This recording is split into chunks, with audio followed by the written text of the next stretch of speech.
Hello everyone. In my last video that you can find here, I talked about the difference of skill versus talent, and I mentioned something in that video that today I want to demonstrate practically, and this is learning to see the essence of things. After that video, I was thinking about this, and it's kind of like paint by numbers versus paint by essence. Let me describe the difference of this. Okay, so I'm going to recap just a little bit. There's two different categories the way that we often create art. There's a type of art that is literally just copying. You see a fruit, you paint a fruit. You see a portrait, you paint a portrait. You see a landscape, you paint a landscape. And there have been people throughout the centuries that master the craft of turning themselves into a camera and printer, and they see the world and they replicate the world. And this is a skill because you have to learn to really see and how to replicate what we are seeing into a painting, a drawing, something like that. Now, most people come to me to learn about art because of my background in storytelling and animation and video games and television, and that is kind of my specialty. So I help people grow in their imaginative storytelling type of art, and this is imagination. And often what happens with artists is we sit down and we put a blank page in front of us and nothing comes out. We can't visualize it, and when we do, it looks flat and it looks boring, and we go, I'm not an artist anymore, I suck. And I think we keep these two bubbles clearly separated on the opposite side of the room from one another, and we don't let them overlap. So a lot of people will study for years and years and years of doing copy after copy after copy after copy.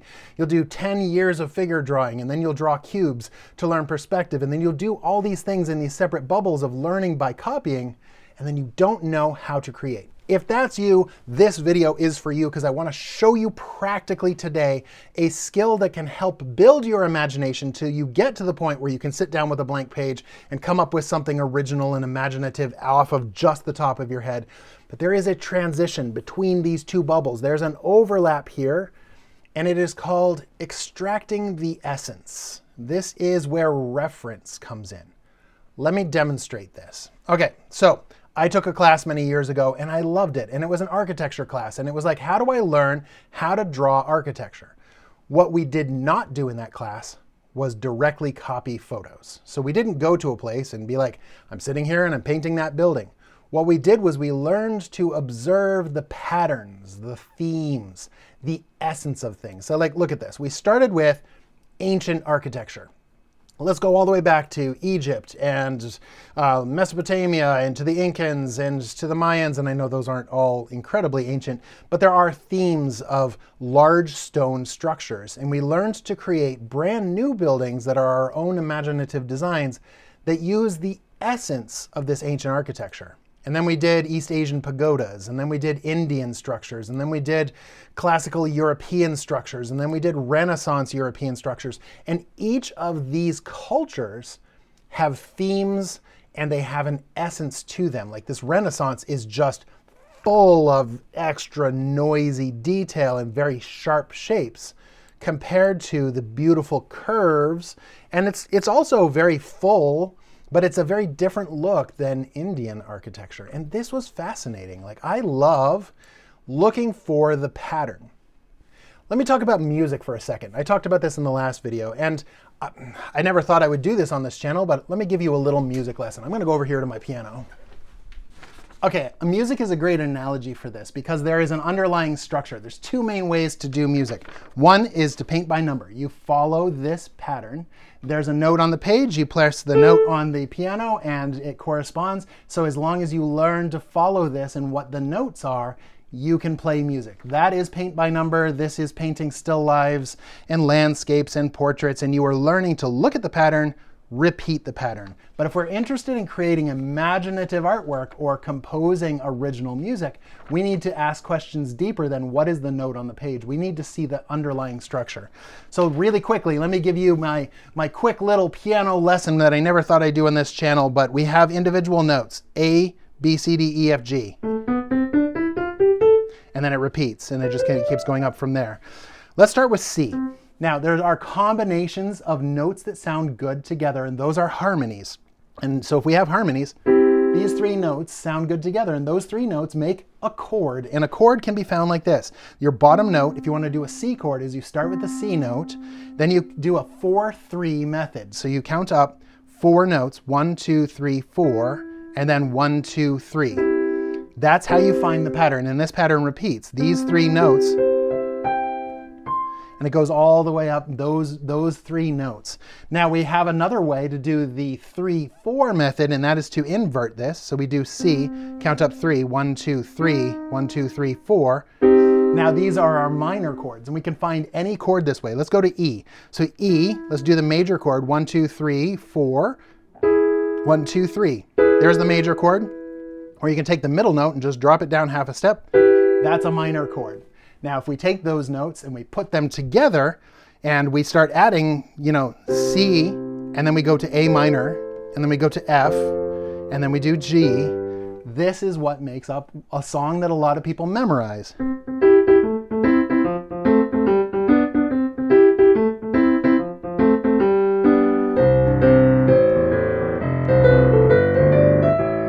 You get the idea, I just messed up the notes, but that is the pattern underneath. Once you understand that pattern, then you can vary and make music. And this is where finding combinations of keys it'll look like magic, but really, like if I play something like this.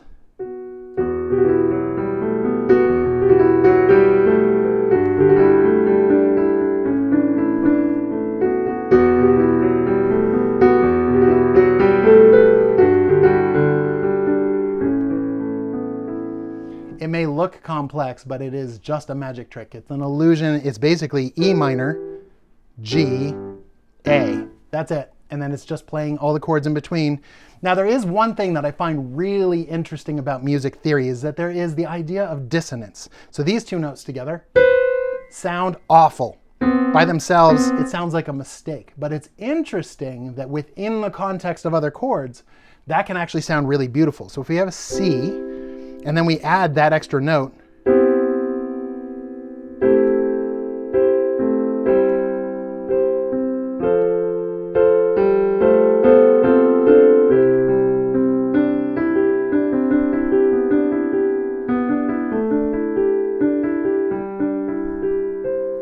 to me, this is interesting. This can relate to our art. Like this, to me, sounds like a mistake. Never do this. And you might see videos of people going, never do dissonance.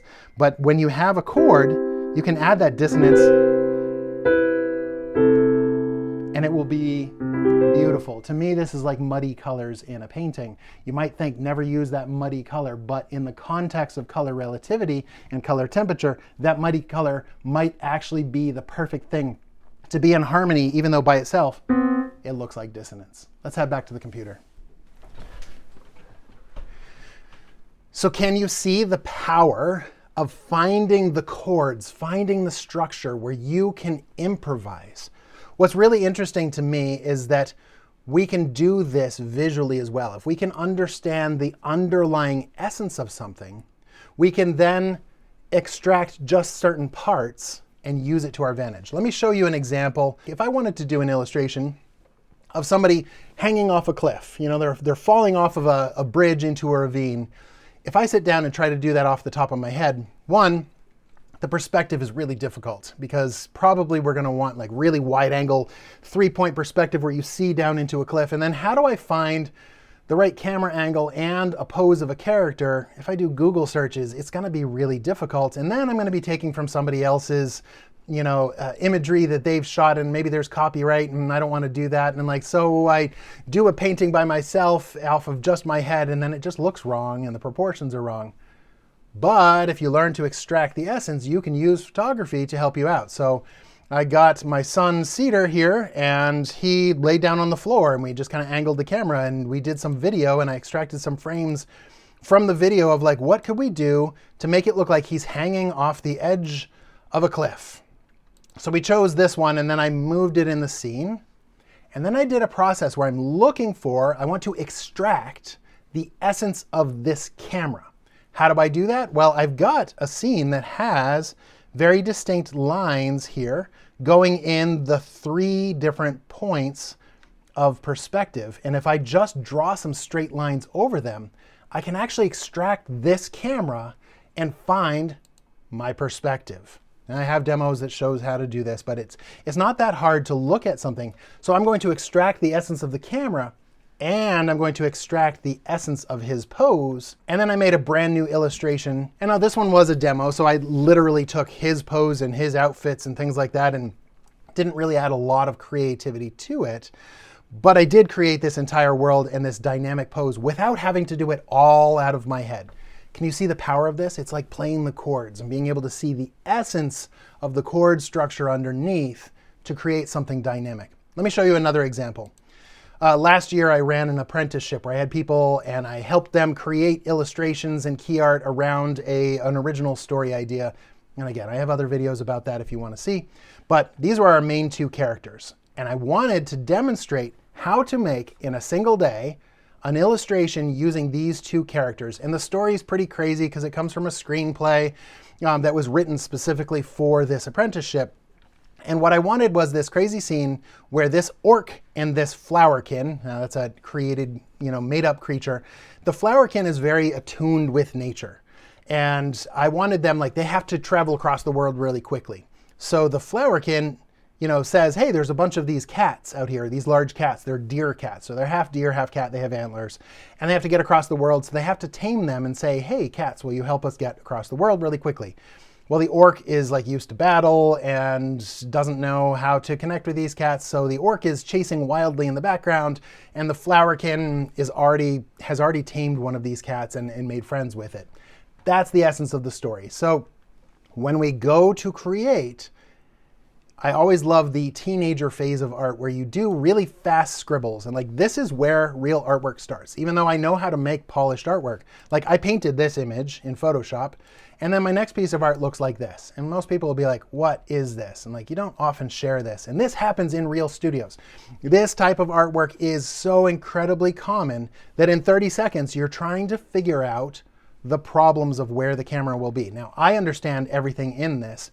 You might not, but if I say in the foreground, there's a cat and the little flowers riding it, and then there's a foreground hill and a tree over here, and then there's a path that kind of goes off into the background, and you can see some mountains back there, maybe some houses, and then a field over here. And then right here in the composition, I'm gonna have a cat freaking out as the orc is chasing it. That's what I want. And I tried, I don't know, we did 20 or 30 different sketches like this to try to figure out the best angle of where we're going to place things in the scene. And then we started drawing it. And we're like, well, how do I draw that orc chasing a giant cat? And well, maybe we can use that photography trick. So we went out into a field and we ran and videoed ourselves doing these crazy motions of just kind of running across the field. And yes, we looked like absolute nerds. But then I found a frame that I liked, and it wasn't perfect. One of the, some of the problems with this, my arm was overlapping my body, so I wanted it a little bit different, but I'm looking at not the pixels of me. I'm not gonna do a color by numbers where I say, this is my face, and I'm literally drawing my face into that illustration. I have a completely different character that has different proportions. But I can look for the essence, the pattern, the structure underneath of where are my shoulders, where are my elbows, where are my arms and my hips, where are those bends, look for that general structure, and then put the essence of that same structure onto my character that has a much bigger head and has a different proportions of the size of the hands and the length of the arms. And then I could take that and put this into a finer pose where now I've got that pose of that character in this scene. This is my more refined sketch. So the last one is what I called my teenager sketch, where it's just kind of awkward and it's figuring itself out and it's finding its maturity. And then this is more of the final plan, and I'm shaping the mountains and I'm choosing details. And then I go through a longer process that, again, I teach in other videos of how to turn that into a full illustration. And all of this, including the photography, within a 7-hour time period. Idea, sketches, inspiration, photography, reference, extraction, exploration, and then final polish into an illustration. That's what I want to teach people how to do, because this is what professional concept design does. This is where we're trying to make words into images. And the best way to do this is to learn to extract the essence. Let me show you something else that I do to practice this. Every Tuesday night, I go to a figure drawing group. And it's great. And there's a live model, and a bunch of us, 20, 30 people, sit around and draw this person in multiple poses. So during that one evening, we do 30 drawings, and some of them are really, really fast. They're 30 seconds, 1 minute, 2 minutes, 5 minutes, 10 minutes, 20 minutes, for these images. But one of the things, because I've done tens of thousands of these type of drawings, is to extract the essence of the pose, but also add my creativity into it. So one evening, it's like, this evening, it is all about raccoons. So I took the pose of the character and then made up raccoons or dragons. And sometimes I will take the extra poses. Let me show you another challenge that I did with some other people. We took a video of 2 people goofing around, being silly, and we're like, why don't you take this pose? Don't draw this image. Don't paint this pixel, that pixel, this color, this exact fold, and all the bends. Don't copy this image.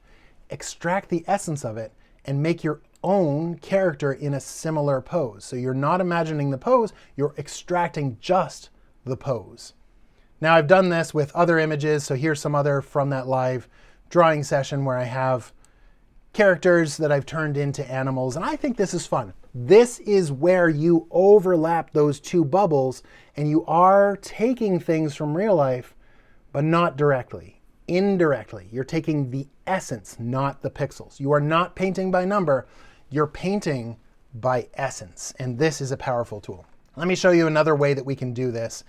A lot of people come to me and they do drawings and they're like, I had somebody who was making a drawing and like, here's a chair. I'm like, well, that chair is boring. Can we do something more with this? Can we make this chair more exciting? So let's learn to extract from something that has appeal.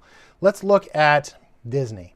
Now, a lot of people love Disney movies, and there is an overarching Disney style that goes through all of their animated movies, and some vary from each other, but let's look at Pinocchio. What is the essence of this that makes this appealing? So when I see all of these images, I'm looking for themes. So these are from Pinocchio, way back a long time ago.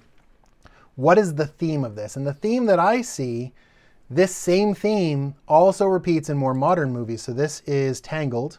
And it has the same essence to it. What is that essence? Can I see the pattern?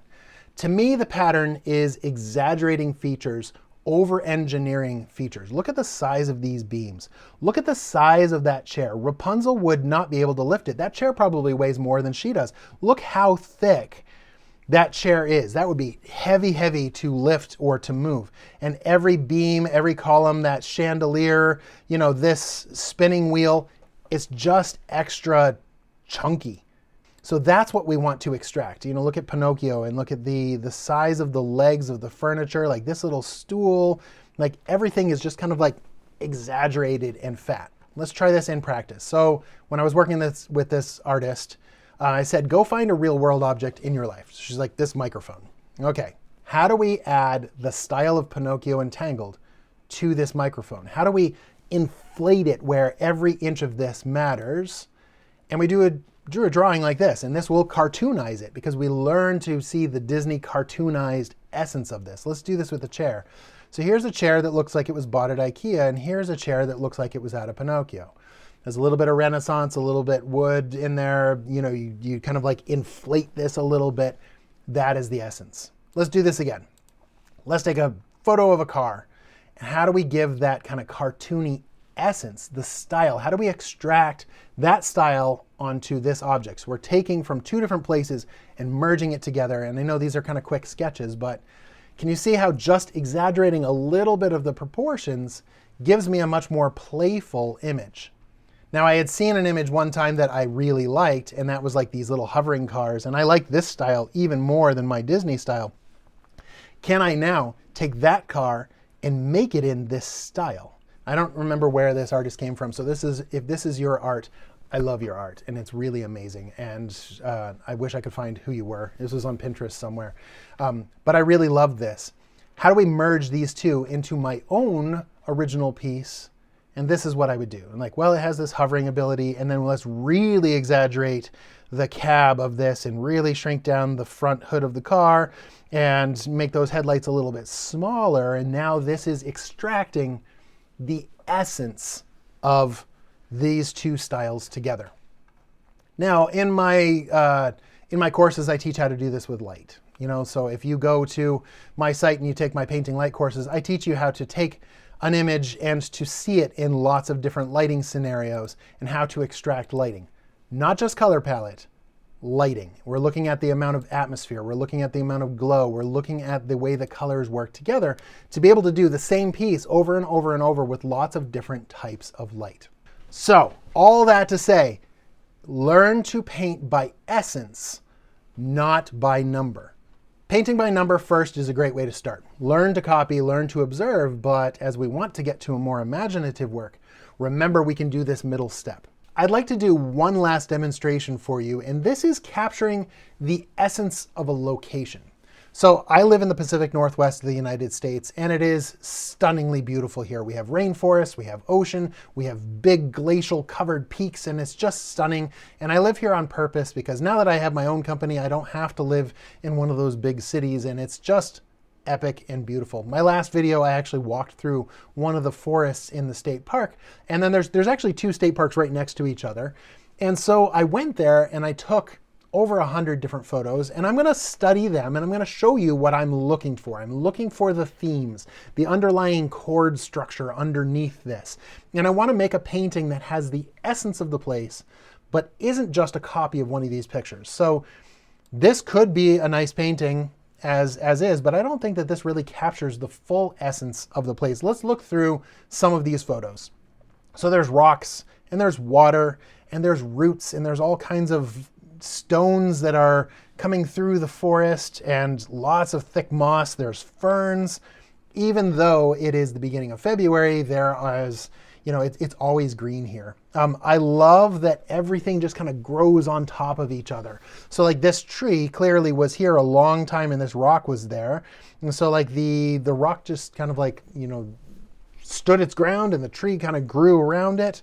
I love this too. You can see the roots that come over the rocks and then back under, and they come up and they're exposed. It's just so pretty. So I'm looking for the essence, and I can see the weather and the small moss, the big thick moss on top, the lichen, all of these patterns, the edges to the rock, the different shapes to the rock. I love these curvy roots. So I'm just going to quickly go through these images just to show you the essence. Ooh, that rock is really cool. I like the break pattern in it, where there's like rounded parts and then there's sharp parts.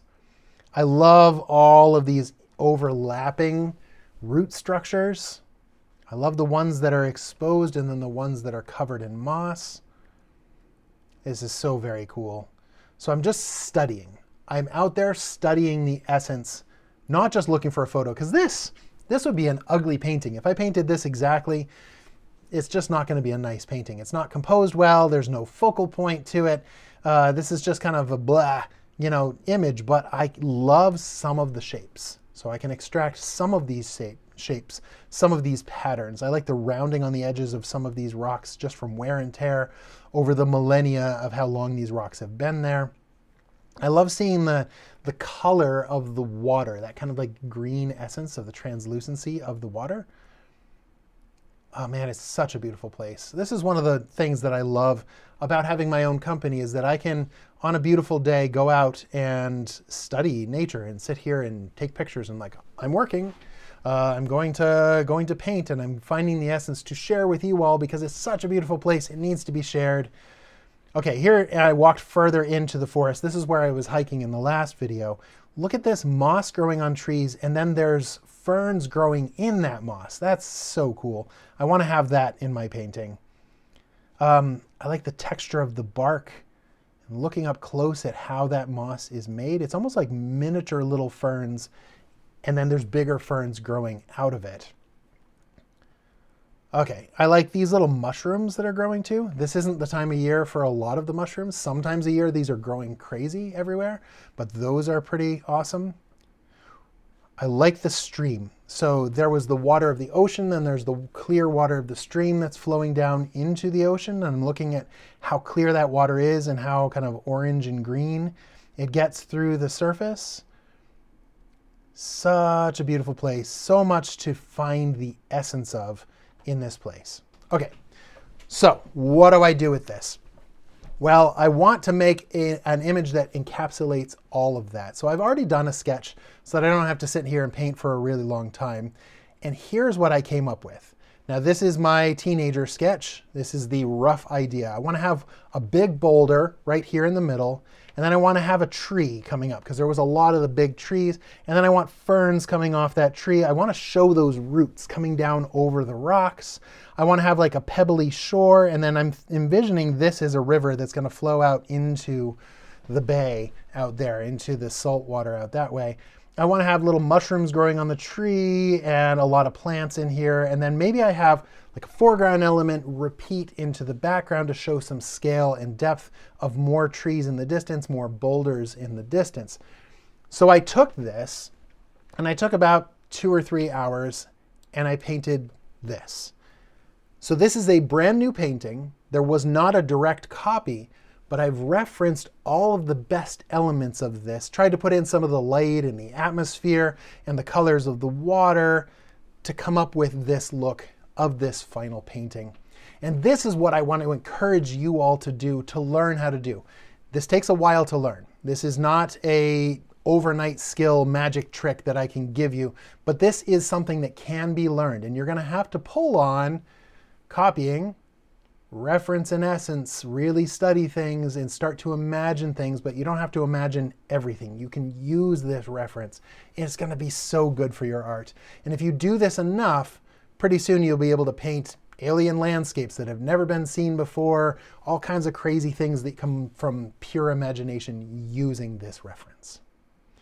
Thank you again for watching. If you want more information about how to do this in more detail, you can always go to lightingmentor.com, and I have courses where I train how to do this, how to do photography, how to paint, and learning to see light and color. And I have new things coming soon. This is my last week actually for my discount for my new Photography for Artists course. So if you go there now, there will be a significant discount during this week only until Friday. So thank you again for watching, and I will see you next time.